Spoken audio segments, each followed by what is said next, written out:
हमारा आज का जो रियल हॉरर इंसिडेंट है, ये इंसिडेंट बहुत ही ज़्यादा भयानक और दर्दनाक होने वाला है, क्योंकि हम आज के अपने इस रियल हॉरर इंसिडेंट में बात करने वाले हैं जल पिशाच की। कैसे 2 दोस्तों ने जल पिशाच को चुनौती दी और उसके बाद क्या होता है, मैं आपको आज पूरी स्टोरी बताऊँगा। ये एकदम रियल कहानी है, तो आप लोग वीडियो को बिल्कुल भी स्किप मत करिएगा, पूरा देखिएगा। क्योंकि बहुत समय पहले, आज से 15-20 साल पहले एक गाँव हुआ करता था। तो उस गाँव में मतलब एक तालाब था और उस समय उस तालाब में मतलब कुछ भी नहीं था। जो गाँव के लोग थे, उसमें पानी भरने जाते थे। जो बच्चे थे उस गाँव के, उस तालाब में नहाने जाते थे और जो किसान लोग थे, उस तालाब से अपने खेतों में पानी लगाया करते थे। लेकिन मतलब उस गाँव में और उस तालाब में कुछ ऐसी घटनाएँ हुई जिसके बाद जो वो तालाब था, लोग कहने लगे कि उस तालाब में जल पिशाच रहता है। तो जी हाँ, हम आज बात करेंगे अपनी वीडियो में जल पिशाच की। अगर चैनल पे नए हैं तो सब्सक्राइब कर लीजिए और वीडियो को लाइक कर दीजिए। बाकी आइए अब हम कहानी को शुरू करते हैं। तो कहानी की शुरुआत होती है 2 दोस्तों से।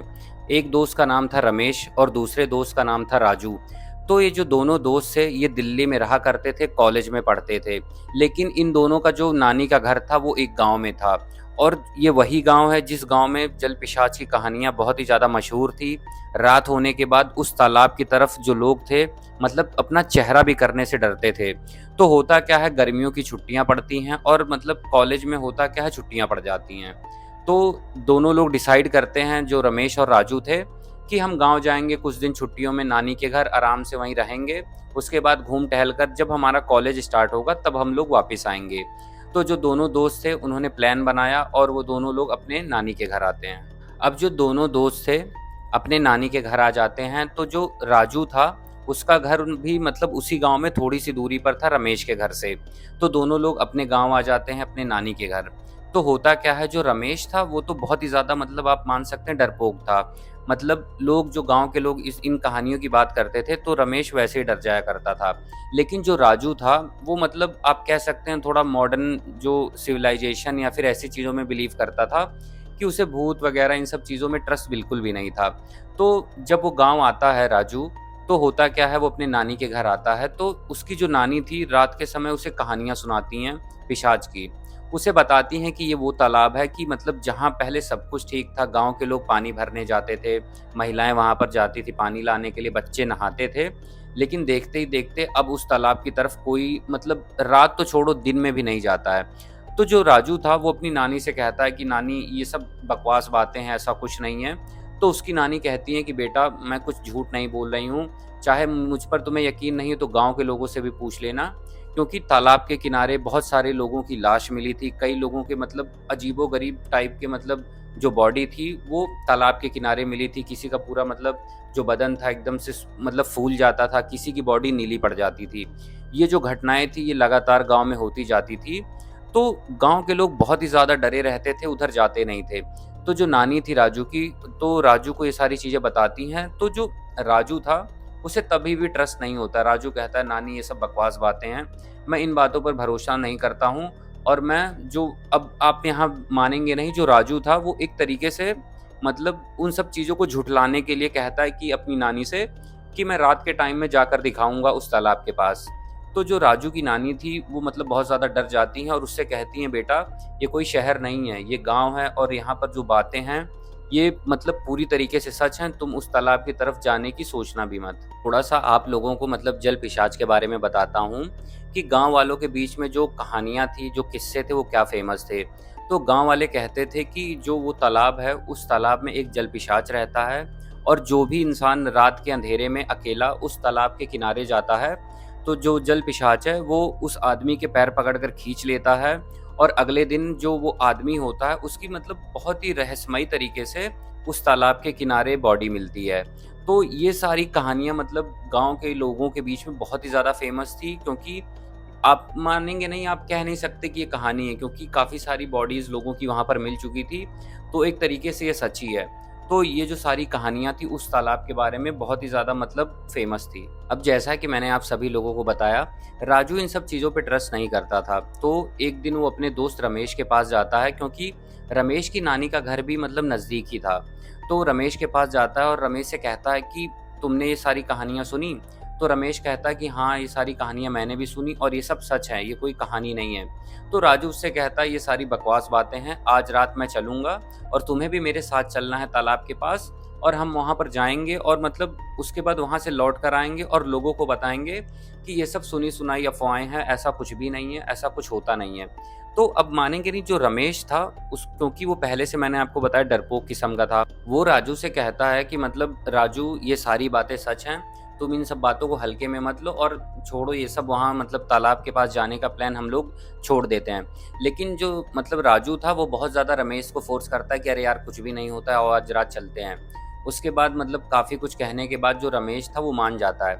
लेकिन रमेश राजू से कहता है कि अगर मुझे कुछ भी अजीब लगा तो मैं वहाँ से तुरंत भाग आऊँगा। तो उसके बाद राजू कहता है कि वैसे भी सोचता है कि वहाँ पर कुछ है ही नहीं है, ऐसी कोई बात ही नहीं है, तो चलो ठीक है, वो हाँ कह देता है। मतलब रमेश से कहता है कि हाँ ठीक है, हम दोनों चलेंगे, अगर तुम्हें कुछ भी अजीब वहाँ पर फ़ील होगा, तो तुम वापस भाग आना। अब वो रात आ जाती है, तो जो राजू था वो रमेश के घर जाता है और कहता है कि आओ चलते हैं। उसके बाद उन दोनों के पास मतलब कुछ भी नहीं था, टॉर्च वगैरह भी उन्होंने नहीं ली। तो जो राजू था उसके पास आज से 15 साल पहले आपने देखा होगा कीपैड के फ़ोन्स चलते थे, तो उसमें टॉर्च होती थी। तो जो राजू था उसने अपने फ़ोन की टॉर्च जलाई और रमेश से कहा कि तुम परेशान मत हो, ऐसा कुछ भी नहीं है। अब वो दोनों लोग गाँव से धीरे-धीरे उस तालाब की तरफ बढ़ रहे थे। लेकिन आप मानेंगे नहीं, जब वो लोग तालाब की तरफ बढ़ रहे थे तो रात के साढ़े 10-11 बज रहे थे, अंधेरा बहुत ही ज़्यादा घना होता जा रहा था। अब जो राजू था पहले तो धीरे-धीरे चल रहा था, रमेश उसके बगल में चल रहा था। तो राजू को फ़ील होता है कि जैसे जो पीछे पेड़ हैं, तो उन पेड़ों के पीछे से कोई छुप कर उन्हें देख रहा है। तो राजू जो था उसे ऐसा फ़ील होता है, तो वो रमेश से कुछ भी नहीं कहता और वो अचानक ऐसे मुंडी अपनी पीछे करके देखता है। तो जब राजू पीछे देखता है तो मतलब उस समय कुछ भी नहीं था, बट फिर वो सोचता है कि शायद मेरा वहम होगा, लेकिन वो ये चीज़ रमेश को नहीं बताता, क्योंकि अगर रमेश को बताता तो रमेश उसे छोड़कर तुरंत भाग जाता। अब वो दोनों लोग थोड़ा और नज़दीक जाते हैं धीरे-धीरे, जब वो लोग तालाब के नज़दीक पहुँचते हैं, जब थोड़ी-सी दूरी बचती है, तो मानो ऐसा लगता है कि जैसे जो हवाएँ चल रही थी वो बंद हो गई, चारों तरफ सन्नाटा छा गया। अब उसके बाद मतलब एक अजीब-सी आवाज़ आई, जैसे कि पानी में किसी के रेंगने की। तो जब ये आवाज़ राजू और रमेश ने सुनी तो रमेश बहुत ज़्यादा डर गया। वो राजू से कहता है कि राजू मैं जा रहा हूँ, तुम भी चलो यहाँ से, यहाँ रुकना ठीक नहीं है। तो अब जो मतलब राजू था वो कहता है अरे नहीं, कोई जानवर की आवाज़ होगी, ऐसा-ऐसा बोलता है। तो रमेश उसे बहुत फ़ोर्स करता है कि कहता है कि तुम चलो, नहीं तो मैं चला जाऊँगा, क्योंकि मुझे बहुत ही ज़्यादा डर लग रहा है। तो राजू उससे कहता है कि अगर तुझे डर लग रहा है तो तू चला जा, लेकिन मैं उस तालाब के पास जाऊँगा, वहाँ देखूँगा क्या है क्या नहीं, उसके बाद ही आऊँगा। अब आप मानेंगे नहीं कि जो रमेश था वो डर के मारे वापस अपने घर की तरफ लौट गया और जो राजू था वो धीरे-धीरे अब उस तालाब की तरफ बढ़ रहा था। अब जो राजू था वो धीरे-धीरे तालाब की तरफ बढ़ रहा था। मानो जैसे-जैसे रात बढ़ रही थी वैसे-वैसे अंधेरा और भी ज़्यादा घना होता जा रहा था। तो एक टाइम के बाद जो राजू था वो तालाब के किनारे पहुँच जाता है। अब वो जैसे तालाब के किनारे जाकर खड़ा होता है तो मानो जो हवाएँ चल रही थी वो एकदम मतलब थम सी गई। मतलब एकदम सारा माहौल ठंडा हो गया, ना किसी जानवर की, ना किसी कीड़े की, ना किसी पंछी की। मतलब राजू को कोई आवाज़ ही नहीं आ रही थी। अब थोड़ी देर बाद मतलब जो तालाब था उसके बीच में राजू को फ़ील होता है कि बुलबुले उठ रहे हैं। तो जब जो राजू था अपना जो उसका छोटा-सा कीपैड मोबाइल था, तो उसमें जो फ़ोन का टॉर्च था, तो उसे जब वो तालाब की तरफ मारता है तो देखता है कि उसे ऐसा दिखाई पड़ता है धुंधली-सी, मतलब जो तालाब था उसके पानी के अंदर से 2 लाल आँखें निकल रही हैं और राजू को देख रही हैं। अब जब ये राजू देखता है उसे मतलब अपनी आँखों पे भरोसा नहीं होता और एक अजीब-सी मतलब सरसराहट दौड़ जाती है राजू के शरीर पर कि मतलब मानो उसकी जो पूरी बॉडी थी वो एकदम ठंडी पड़ जाती है। अब ये देखने के बाद जो राजू था वो बहुत ज़्यादा डर जाता है और वहाँ से उस समय वो उल्टे पैर मतलब भाग जाता है। जो राजू था वो भागते-भागते अपने मतलब घर पहुँच जाता है। तो आप में से बहुत सारे लोग अब ये सोच रहे होंगे कि जो राजू था वो तो मतलब भागकर अपने घर पहुँच गया, अब वो तो जो जल पेशाब था उससे बच गया। लेकिन ये आपकी भूल है, क्योंकि ऐसा कुछ भी नहीं था। वो रात को सोने के लिए जाता है, तो जब वो अपने बिस्तर पर लेट जाता है, रात के 1:30 और 2 बजते हैं, तो मतलब राजू की नींद हल्की-सी लगी ही थी कि राजू को फ़ील होता है कि जैसे पानी टपक रहा है कहीं से, टप, टप, टप, ऐसी आवाज़ें आ रही थी। तो राजू की आँख अचानक से खुलती है, जैसे मतलब आप लोगों को मैं बताऊँ, उसे लग रहा था जैसे बारिश का मौसम है और उसकी छत टप, टप करके चू रही है, पानी की बूँदों से। तो राजू उठता है, उसके बाद वो चारों तरफ देखता है तो मतलब ना बारिश हो रही थी, ना छत उसकी टपक रही थी, ऐसा कुछ भी नहीं था। लेकिन जब राजू की नज़र मतलब बिस्तर पे नीचे की तरफ जाती है ज़मीन पर, तो उसे दिखाई पड़ता है कि जो उसकी फ़र्श थी, मतलब फ़र्श तो नहीं थी गाँव में आप कह सकते हैं, जो मिट्टी थी ज़मीन की, वहाँ पर ऐसे लग रहा था जैसे किसी के गीले पैर थे और वो मतलब वहाँ से होकर गुज़रा है और वो राजू के बाथरूम की तरफ जा रहा है। तो जब ये राजू देखता है तो सोचता है कि मतलब ये गीले पैर और ये मिट्टी एकदम मतलब देखने में ताज़ा लग रहा था। तो वो ये देख के बहुत ज़्यादा डर जाता है और उसके बाद वो कुछ भी नहीं करता है, अपने बिस्तर में जाता है और सो जाता है। अब अगली सुबह होती है तो अब जो राजू था वो उठा नहीं था अपने बिस्तर से, मतलब सुबह के 10 बज चुके थे और उसके बाद राजू की नानी आती है उसे उठाने के लिए, तो वो देखती हैं कि राजू को बहुत ही ज़्यादा तेज़ बुखार था। उसके बाद फिर जो उसका दोस्त था रमेश, जो उसके साथ रात में गया था, वो घर पे आता है देखने के लिए। तो वो देखता है कि मतलब जो राजू था उसकी ये हाल देख के कि उसे बहुत ही तेज़ बुखार है और मतलब उसके चेहरे से देखकर लग रहा था कि उसे मतलब एक अजीब-सा डर है उसके चेहरे पर और वो आराम से अपने बिस्तर पर मतलब गुस्से में लेटा हुआ है। तो रमेश जो था राजू के पास जाता है और कहता है, तुम ठीक हो? तो राजू उससे कहता है, हाँ मैं ठीक हूँ, मैं तालाब तक गया था लेकिन वापस आ गया। वो कुछ भी राजू को मतलब रमेश को बताता नहीं है। तो रमेश उससे कहता है कि राजू, ये सारी हरकतें छोड़ दो, ये कोई शहर नहीं है, यहाँ पर जो चीज़ जो कहानियाँ हैं उनके एक मायने होते हैं।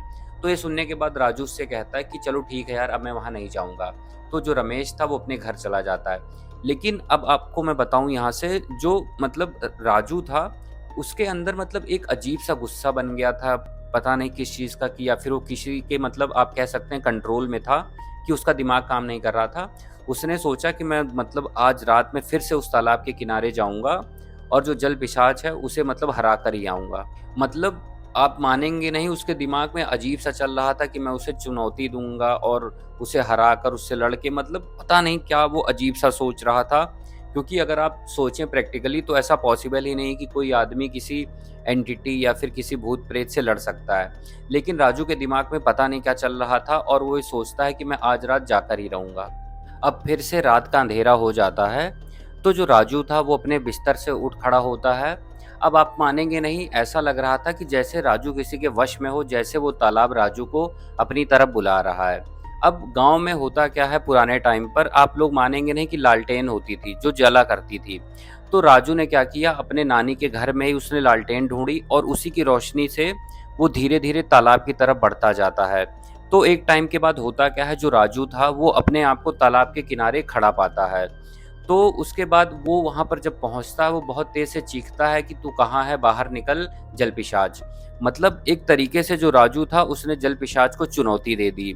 अब देखते ही देखते होता क्या है कि जो तालाब का पानी था उसमें बुलबुले उठने लगते हैं और जब बुलबुले उठने लगते हैं तो अचानक से मतलब आप मानेंगे नहीं, धीरे-धीरे कर एक शरीर तालाब से धीरे-धीरे बाहर निकलता है, जिसकी आँखें लाल थी, जिसका पूरा शरीर एकदम मानो मतलब आप कह सकते हैं एकदम फूल गया हो और जैसे कीड़े-मकोड़े खा लिए हों, एकदम सड़ चुका था। अब जो जल पिशाच के हाथ थे, वो राजू की तरफ बहुत तेज़ी से बढ़ते हैं और जो राजू था अचानक से जैसे लगता है कि वो अपने होश में, अपने कंट्रोल में आता है और फिर से वहाँ से भागने की कोशिश करता है। लेकिन इस बार जल पिशाच ने उसे नहीं छोड़ा, उसने अपने हाथों से पकड़कर उसे तालाब में खींच लिया। तो उसके बाद तालाब में खींच लिया, फिर अगली सुबह हो जाती है। तो जो उसकी नानी थी राजू के रूम में जाती हैं देखने के लिए कि आखिर राजू है कहाँ? तो राजू अपने रूम में था नहीं, तो उसकी नानी को शक हो गया कि कहीं वो फिर से तो तालाब में नहीं गया था, तालाब के किनारे रात में। तो बहुत ज़्यादा परेशान होती हैं, उसके बाद वो पूरे गाँव वालों को इकट्ठा कर लेती हैं। अब जो पूरे गाँव वाले थे वो सभी लोग इकट्ठा हो जाते हैं और उस तालाब के किनारे जाते हैं। तो जब और जो उसका दोस्त रमेश था वो भी गाँव वालों के साथ जाता है। तो जब वो लोग तालाब के किनारे पहुँचते हैं, तो देखते हैं कि राजू का जो मतलब बॉडी थी वो तालाब के किनारे पड़ी थी, एकदम नीली पड़ गई थी। ऐसा लग रहा था कि जैसे उस बॉडी से किसी ने पूरा खून निकाल लिया है। और आप मानेंगे नहीं, जो राजू था उसका पूरा चेहरा एकदम मतलब ऐसे लग रहा था कि जैसे उसके फेस पे कोई एक्सप्रेशन नहीं है, उसकी बॉडी से किसी ने पूरा खून निकाल लिया है और उसकी बॉडी पे अजीबो-गरीब नीले-नीले निशान थे। ये देखने के बाद गाँव वाले बहुत ज़्यादा डर जाते हैं, मतलब जो उसकी नानी थी, वो रोने लगती है और जो उसका दोस्त रमेश था, वो कहता है उसकी नानी से कि मैंने उसे समझाया था कि राजू, अकेले उस तालाब के किनारे मत जाना। अब ये सब होने के बाद गाँव में कुछ टाइम बीतता है, तो जो गाँव के लोग थे अब वो इतना ज़्यादा डर चुके थे उस तालाब से, उस जलपिशाच से, कि गाँव के लोग अब मतलब उस रास्ते से जाना तो क्या, उस तरफ देखना भी पसंद नहीं करते थे। लेकिन गाँव के कुछ लोग कहते थे कि उस तालाब में जल पिशाच तो आज भी रहता है, लेकिन गाँव वालों को अब जो राजू था उसके भी मतलब उस जल पिशाच के साथ होने, रहने, उसकी आवाज़ें आने मतलब या फिर कुछ लोग कहते थे कि राजू को हमने रात के अंधेरे में देखा है। तो एक तरीके से आप कह सकते हैं कि जो जल पिशाच था, वो उसने राजू को मार दिया और अपने साथ कर लिया। तो ये एक ऐसी स्टोरी है कि जिसमें बहुत सारे लोग होते हैं, जैसे जो राजू था मतलब वो एक शहर में रहने वाला एक मॉडर्न लड़का था। वो इन सब सारी चीज़ों पे ट्रस्ट नहीं करता था और उसने गाँव में जाकर उस चीज़ को चैलेंज कर दिया। तो ऐसे बहुत सारे लोग हैं, मैं उनसे बस एक ही रिक्वेस्ट करूँगा कि अगर आप लोग इन सब चीज़ों पे बिलीव नहीं करते हैं तो कोई बात नहीं, बट इन सब चीज़ों को इग्नोर करिए आप। उनको उकसाना या फिर उनको चैलेंज देना मतलब एक तरीके से अपनी जान को जोखिम में डालना है। तो हमारी आज की जो रियल लाइफ हॉरर स्टोरी थी एक जल पिशाच से रिलेटेड, आज की स्टोरी यही थी। इस स्टोरी में सबसे इंटरेस्टिंग चीज़ ये है कि मतलब किसी चीज़ को प्रोवोक करना या फिर किसी चीज़ को चैलेंज करना किसी आदमी के लिए कितना ज़्यादा हार्मफुल हो सकता है, हमने आज की स्टोरी में देखा। तो मैं आप सभी लोगों से यही कहूँगा कि अगर आपको वीडियो अच्छी लगी है तो प्लीज़ वीडियो को लाइक ज़रूर करें, अपने फ्रेंड्स के साथ शेयर करें। और अगर आप सभी लोगों को हॉरर स्टोरीज़ देखना पसंद है, तो आप सभी लोग हमारे चैनल को सब्सक्राइब कर लीजिए, आप तक ऐसी वीडियोज़ आती रहेंगी।